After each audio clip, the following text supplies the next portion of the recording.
Attending and sponsoring conferences can be a hefty financial investment, often reaching up to 100 grand.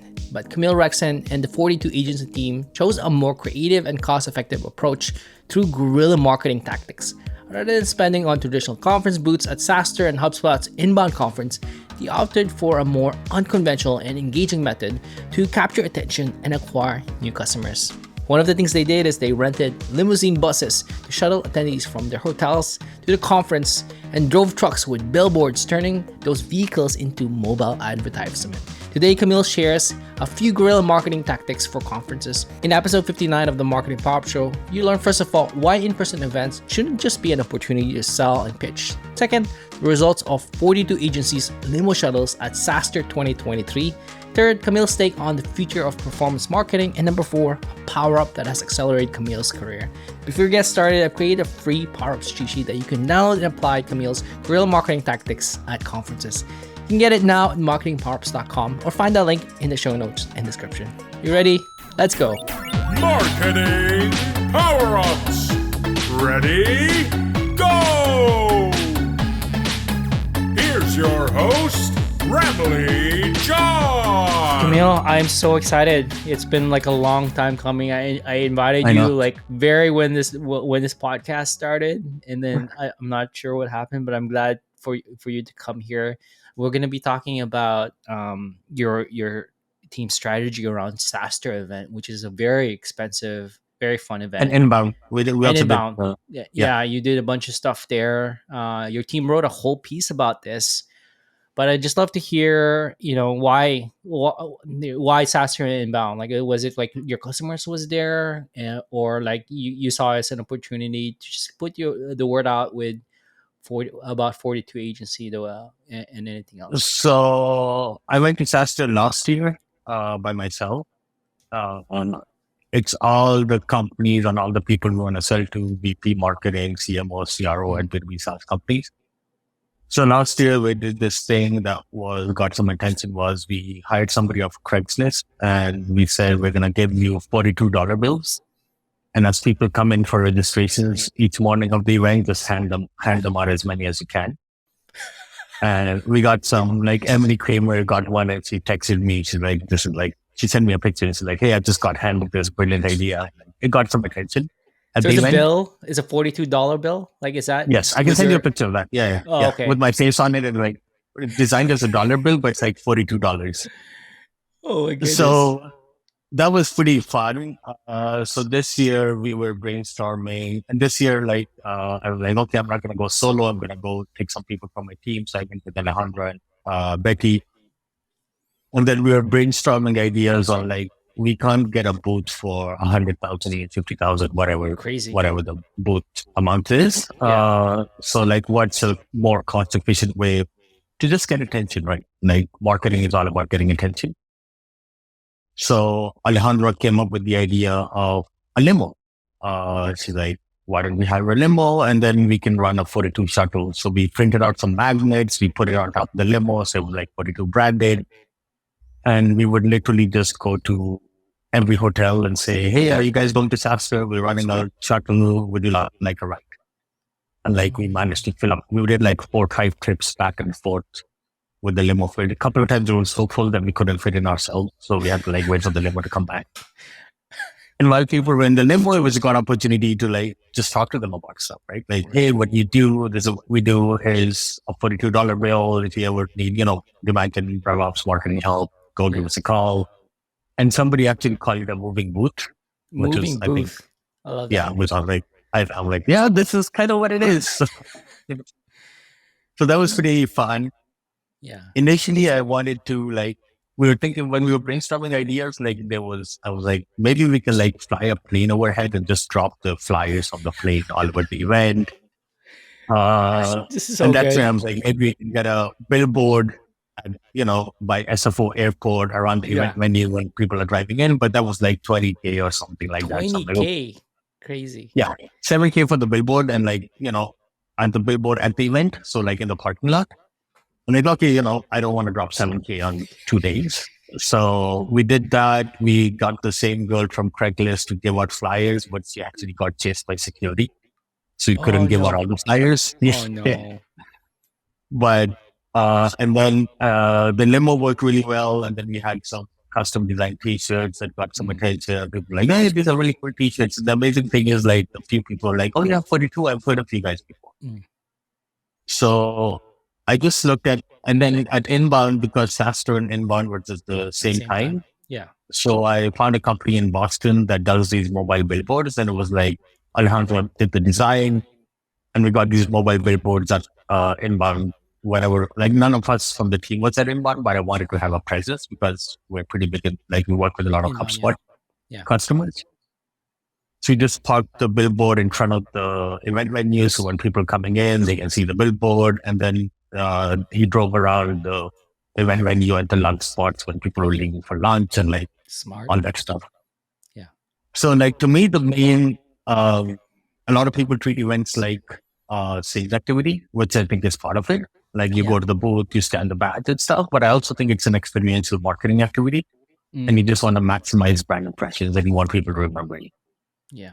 And that was like the whole driving idea behind it, is like, how do we become memorable and get attention so that, and we don't spend a lot of money because we can't afford to spend 50K on a, Right. event. So we just like did some scrappy stuff. I think including travel, tickets, everything, and the inbound billboard, our total cost was around like $10,000 What? for Including the limo? everything, including the limo, including tickets, including flights, including hotels, Interesting. including tickets to the event, Yeah. including the billboard printing, the flyer printing, like all in, I think our cost was like 10K, which is like pretty reasonable given our size. I mean, compared to 100, 150 grand for a booth, Yeah. right? Yeah. That's pretty Yeah. impressive. Right. Yeah. Thank you. Yeah. So we would try to be scrappy, we try to be creative, and we're like, what's the low budget way that we, and then we had some pens we gave out to people, and we had a lot of conversations with people, but like, we were just like trying to stand out. It's interesting that something you mentioned earlier, like people come to events thinking just a sales event. Sure, like people are looking to measure ROI with like number of demos done during that time. But it's interesting how you've kind of, it's not just a sales event you mentioned, it's also like about staying top of mind, and Yeah. people are going to talk about the limo. It's like, I got a Yeah. free ride. It's an experience Yeah. compared to like walking up to a booth where they've gone to like maybe 50 booths. They've only gone, was there anybody else doing the limo? I can't imagine there are a lot of. It'd be like, there's only one limo, and it was 42 agents. You stood out compared to the thousands Yes. of booths out Yes. there. Exactly what Yes. you did. And then also it's like, how many people hear about 42? How many people see 42? How many people talk about, like, that was our main KPI. Mm, And like, yes, we had some good conversations and hopefully we closed some deals out of it. But like, I wasn't strictly worried about how many sales leads we get. It was just like, can we stay top of mind for these people and can we just leave a positive impression? I love how you're thinking about this the long way, the long game versus the short game. Or like, I'm curious, like the last time you went, you gave away those 42 bucks. You should call it something 42 Kamil bucks or something like that. you know, did any like did you end up a customer, or you talked about Emily Kramer, who's like this amazing marketer who owns like Market One. But like she got one of those. Was there anybody else who like looked further down, like, oh, I remember getting one of you 42 bucks from that Mm, event? no, but I got some good introductions from the event. So from Mm, people I met at the event, I got some introductions. So I'm not looking at it like we handed out these many dollar bills, how many people, like some people came to the site, we got a spike in traffic. I, I'm okay with not having a direct line to revenue. mm, It was something creative that I can now sit about and talk to about a right. podcast. And then, oh, these 42 guys are very creative. So That's it's so good. also the third level effects, the fourth level effects of like doing that exercise and then using that as a story to tell Mm. our story. That's so good.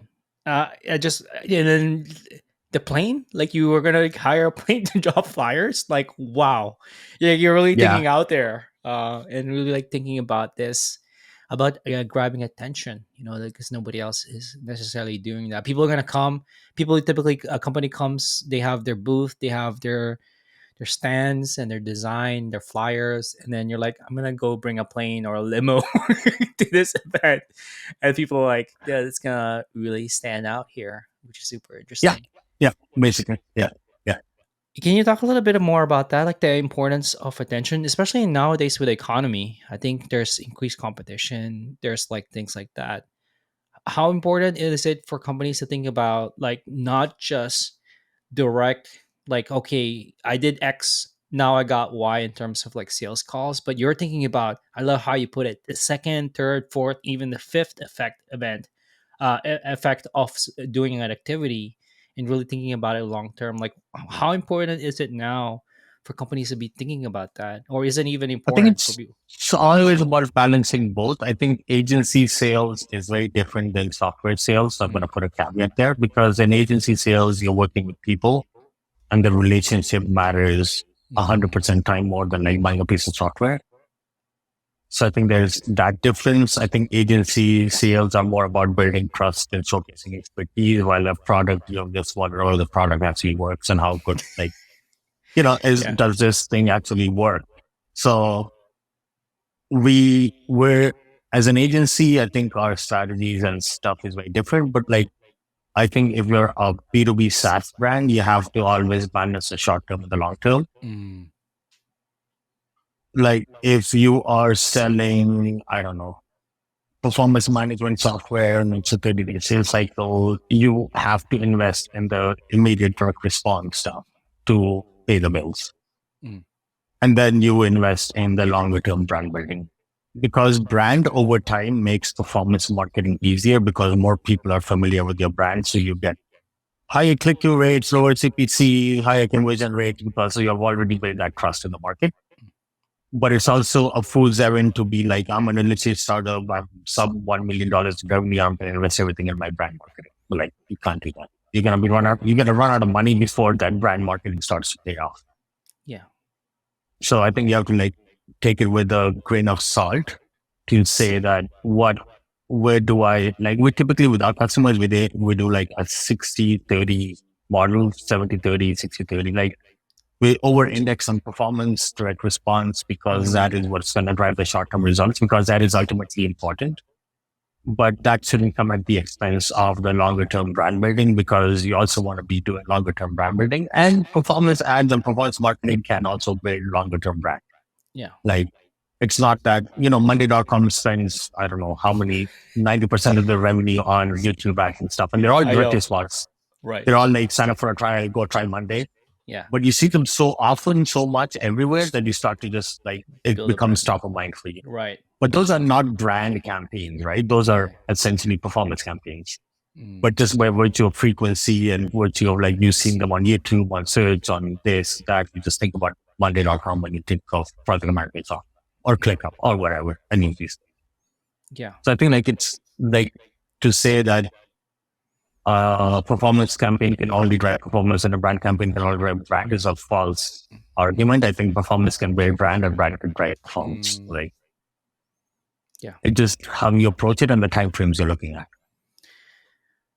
How do you see that apply to like events, where like most people see events as like, okay, this is like direct performance, bring salespeople in, do as many demos as possible, versus like you can also see it as like a split between like, brand experience, like the limo, man, that's such a great like experience on its own, but it's also a little bit of like a, like you call it, a moving booth, where there's like, Yeah, there's a balance yeah, there, it's but like, both. It's both. yeah, Yeah, yeah, yeah, absolutely. But like with the limo, our main goal wasn't to like direct sales. drive leads. Mm, Our main goal was to drive brand impression yeah. and more people to know about the limo and talk about 42 agency as an agency that wrote the limo. Like that was our main goal. The secondary effect was like we had to work conversations with people riding the limo, and that was like, oh yeah, okay, this is what you oh yeah, let's talk after the event and stuff. Yeah, for Right. sure. I think events are expensive, so it's normal to be like, I'm putting 50K on a booth. What am I gonna get out of it? For us, it was different because we didn't buy a booth for 50K. We put like $10,000, and for us, it was like if we close one customer out of it, it'll be like we'll Break even. we'll get the return. Yeah. Right. Exactly. That makes sense. Do you have any advice for I mean, this might be different for agencies versus companies, but I just love the scrappiness of this, and I feel like more companies can approach the same, whether they're a software business or an agency business, in terms Yeah, of events, rather than like the yeah, traditional. Let's just get a booth. Like, well, do you have any yeah. advice or tips for companies I who are? just think you should look at it as here's a bunch of people who are from our ICP. They're gonna be all at the same place at the same time. How do we make ourselves memorable? It could Memorable? be a limo, it could be Yeah. a dinner you host, it could be anything. But I think face to face time matters a lot. It builds more trust and more familiarity. So like you have to maximize that, and you can think about it as how do I make sure when they leave this event, they still remember who we are and what we do? Because there's like so many booths. Everybody has a booth, and like booths are crazy. People spend an insane amount of money on booths. So some people were making like ice cream and coffee and blah, blah, blah. But like, that's just the event itself. But what can you do outside of the event that can drive more conversation? Right. And there's this, I'm I'm trying to recall this, but there's theory around how to remember things. There's this guy I was watching on YouTube, like he's like a memory expert. And the way that he remember things is by thinking of something weird. If like some guy has a purple hair, he's more likely to Yeah. remember that over somebody. I mean, Seth Godin also said this with purple cow, where like people are more Yeah. likely to remember a purple cow over a brown cow, so to speak. Yeah. And I think that's the thing that I love about this. And I keep saying I love it because it is so good. But like they're gonna get they're gonna get hundreds of pens and swag, right? Yes. But Yeah. like what Yeah. they're gonna remember is not that, because like, oh, let's give this swag because it's gonna keep us top of mind. But what's gonna get them to remember is something that is unexpected. And Yes. a limo, limo Different. ride. Yeah. It was like Yeah. super more memorable. Is that was that something that you were Yeah. thinking? Like a blue ocean, right? Like Yeah, everybody's going to get a booth. Everybody's going to be doing yeah, sales pitches. Everybody's going to try. We're not going to do a sales pitch. We're just going to try to be generally helpful. People struggle. People have to pay for Uber every morning from to and from the event. If you can save them that money and headache and give them a free ride mm, and create that memorable experience, yeah, hopefully they remember us as a positive yeah. thing. I love that. Was there any other ideas that like didn't Oh, so you? many ideas. Yeah, well, any other ones that you would want to share? The airplane idea was crazy because like I just love to If hear how you guys were thinking about I this. Like, wanted to buy billboards at SFO airport. I wanted to run a shuttle from the airport to the hotels and like that go was there myself. Say, hey, are you here for Saturday? Let me give you a ride to the airport you're going to. Like rent a car and drive people. Like do carpool karaoke type stuff. So like carpool while they're in the karaoke. car, yeah. So like while I'm driving them from the airport to the hotel, Right, we record some videos in the car talking about right, like something, I don't know, yeah, quick marketing questions or something, I don't know, like, right, whatever have you. The other thing that we talked about was, the billboard in the parking lot. We talked about, oh my goodness, there's a whole list of things. I don't remember now. Airplane. I can't remember. Sorry, but there's a whole bunch of like crazy ideas. I was like, let's just throw stuff out there. It doesn't matter how feasible it is. We'll figure right, out the feasibility later. right. If it's in budget, without outside of our budget, isn't really realistic. But like, let's just try and Mm, get the momentum going. mm, And the inbound thing, because Alejandro designed a brilliant creative. We found a reasonable vendor that could like print and do the billboard for like $2,000 for 2 days. I'm like, fantastic, right? If we can have, if even 10% of people who go into inbound see our billboard and remember that we're a HubSpot agency, like that's all I want. yeah, I love that. That's so cool to hear this. What was the next step? You had this list of ideas.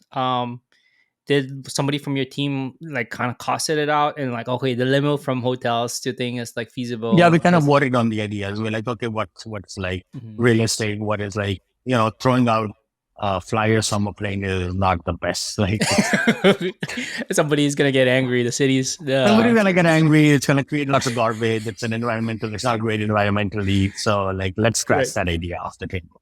Right. Billboards at in San Francisco airport are super expensive. You have to buy a minimum of like 4 or 5 weeks. Yeah, true.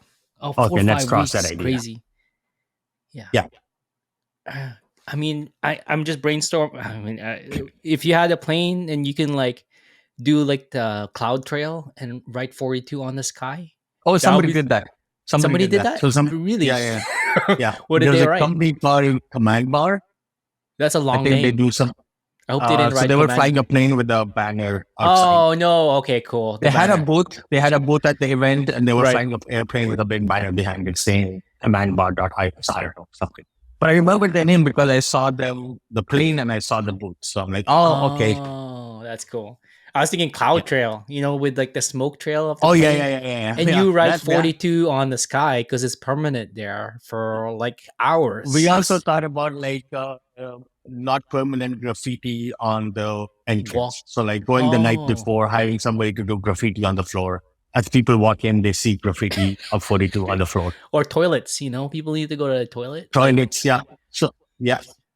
Interesting. So last year when I went by myself, I left like I saw that. $42 bills at the toilet and like at the water table, and I just kind of left them everywhere. Hockey Stack, Amir, who they did some cookie boxes around like random places and stuff. So like there was a lot of interesting things. Cookie, I would not pick up that cookie box if it was randomly dropped on the street. Yeah, it was on the table. Like okay. There was lunch. Okay, so it's open up. Lunch, it's not like you take this Yeah, box home. Like, oh my goodness. No, it was there. It was on the make you table. sick. Yeah, you just look at it. Yeah. That's cool. I love that. That's super cool. I love to hear this. I want to kind of shift gears and talk about what you're saying. You've worked with dozens of, maybe even hundreds of B2B SaaS companies. Are there anything right now that's working that you're seeing, especially with what's happening in the economy? Like what is working, what used to be working and isn't working anymore? What are some trends you're seeing in terms of performance, content, growth? I think this goes into some of what Becky wanted me to talk about, but there's the landscape of performance marketing is changing with generative AI and everything else. I think it's getting harder and harder. Channels are reaching saturation. There's more competition. More and more people are trying to get attention. So I think content and good content is always going to be working. Like you want to create that top of funnel that is really strong brand association for you. But also on the performance side, I think like Google search is still working. Like it's been there for decades and it's still like driving a lot of results for us. Interesting. It's competitive. It's getting more expensive, but if the economics work for you, then it works. Right. That makes sense. Yeah. I think the other thing, we chatted before we were recording. We were talking about PLG. How like that's like 2 years ago, cheap money. Talk about that. You have some strong opinions about this that you've shared on LinkedIn and Twitter. I think PLG was a zero interest rate phenomena where people had a lot of money to spend and they were more willing to get. I think PLG is great for top of funnel lead gen. Like you get leads, you get people to sign up, but I don't think they convert into paying customers. And I think in this where budgets are tightening up financially, people are more careful about where to spend money. I think the buying cycles are getting extended. So even if you want to buy a tool, you have to like talk to the CFO, build a business case, then budget approval. And that's where salespeople come in, and good salespeople are great at helping you navigate those internal circumstances. So I think PLG is I think it was great as there's a lot of money in the ecosystem. People are throwing money at different tools and you don't need to talk to anybody. You can buy a tool for $500 a month and nobody's going to question you. Even if it doesn't have utility. And I think there was a lot of companies that went down that route. But I think we're going to see the pendulum swing back to like good fundamentals. Yeah. Or like you need, like PLG is great for landing SMB deals, but SMB deals don't help you, at a certain point, you're going to go up market. Yeah. All companies go up market because you need to be profitable and you need to make more money. And I think there's more pressure on, there's more pressure on companies now to, show break even and like be profitable quicker. And I think PLG doesn't get you there. Yeah. It's something that we've seen at Appkeys where like traditionally we were like, oh, let's invest in our like low zero touch experience, but like we've been driving more and more people to sales like within the trial experience because that you mentioned it before we Yeah, recorded, a lot but of people do. Yeah, they close quicker. yeah, They close at a higher rate because they're talking to somebody yeah. versus the There's the also zero. that mental, like, it's on me as a user to go figure out the product by Yes. myself. Yeah. Versus talking to sales for 15 minutes might answer all my questions and show me how it applies to my use case and it works for me or not. So Mm. it takes that mental load off me. We have quite a bit of customers that do that. Is like they have a free trial top of funnel, but then they route out most of those to sales for like qualification and demos because Interesting. that closes at a 40% rate versus a freemium customer might close at a 10%. Mm. And also those deal sizes are bigger. Bigger, exactly. Yeah. Yeah, that makes sense. And that's something you've seen with the companies you're working with, where like it's like, oh, let's do free signups. As the focus is now more like, oh, the trial is just like a door towards them talking to sales, which Yeah. is something you've seen that. Okay. No. So like it's like top of funnel lead gen. So like instead of saying, hey, download this ebook, you're saying, hey, sign up for a free trial. Mm, cool. That makes sense. I'm curious, like we've kind of touched a little bit about it, but like, what do you see?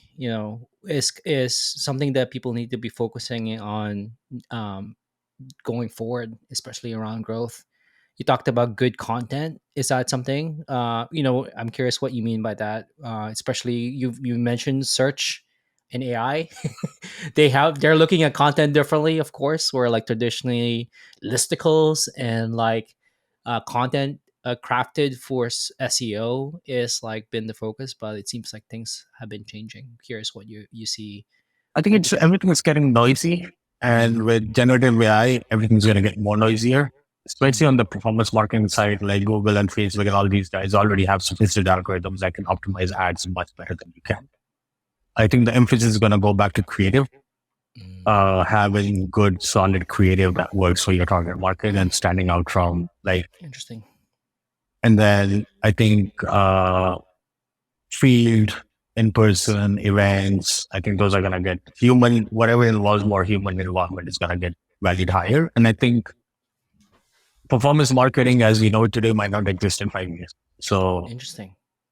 like, I think the role of the media buyer who goes in and tweaks your ad optimizations and uploads ad creative, it's going to slowly evolve because machines can do it much better than we can. Mm, We give machines certain inputs on here's my creative, here's my website, here's who I'm targeting. It can generate copy for you. It can potentially even generate creative for you down the line. And like, I think that's going to evolve with time. I think right. performance marketing started as like, hey, I'm going to send you coupons and I'm going to do this. I'm going Right. to run ads and like manually bidding on keywords. I think like the algorithm has so much data. The machine learning algorithm has so much data that they know at what time showing message to what person will result in a higher conversion. Mm. And what would be the role of performance there where like AI? You might have mentioned it there, but I might have missed it where like the machines are the one who are optimizing it. But I'm We're guessing providing the inputs. Yeah. the inputs, right? There needs to be that human who provides the input still, the strategic stuff, Yeah. the positioning, the The messaging, insights and the then insights. interpreting the results and insights and Mm, generating like the feedback loop. But I think like even today you can go into Google, you can put in your website and Google will auto generate ads for you and targeting. mm, It's not perfect, like Performance Max and all these things where it's right. like very much automated. You still need human involvement at this time, but it's not unrealistic to think that in 5 years, you like just do it by itself. What you mentioned there on going back to creatives kind of brings back to mind that you mentioned is it's getting noisier out there and like standing out like what we've talked about with what you did as Saster and being memorable and having strong creatives that stand out. Blue ocean stuff is kind of looping back to what you mentioned earlier where like you did that for events, in-person events, but that's something that companies need to be thinking about, not just events but like everything, content, Yeah. creatives, where like you standing out Video. nowadays. Yeah, video is more important than ever because there's more noise. All right. Yeah. Is that what Yeah. I heard Yeah. from you? Yeah. Yeah. And I think you will have to, I think traditionally B2B companies have over index on direct response and like short term. I think we need to balance more the short term with the long term. Mm, I love I that. think sales cycles are getting longer. Yeah. So it means that you need to stay top of mind, be in the considerations that are for customer because they're thinking about like, if I'm thinking of CRM software, there's probably three names that come top of mind. And how do you become one of those names that they think about when when they're like, oh, I need a CRM software. They think of Salesforce, HubSpot, and you, if you are selling CRM. Yeah, true. That makes sense. I love that. Well, thank you so much. I love that chat. I want to actually shift gear one last time and talk about career power ups. In terms of you, you've worked in marketing over a decade. With worked at Uberflip, a Crowdrift, in Demandgen, and now you've started. You've been running 42 agency now for quite some time here. Curious, what's a power up that's helped you in your career? Something that's helped you get a leg up over others, or it could be something that is like a networking, or it could be something more like marketing skill related, but it's totally up to you. I think a couple of things come to mind. One is I was lucky enough to have a lot of people who helped me and gave me good advice as I was going through the career. I think I was always curious and I always wanted, like, I think marketing can sometimes think about marketing too much and we don't try to connect it to the broader business. Mm, And now that I'm running a company, I understand how a business owner thinks.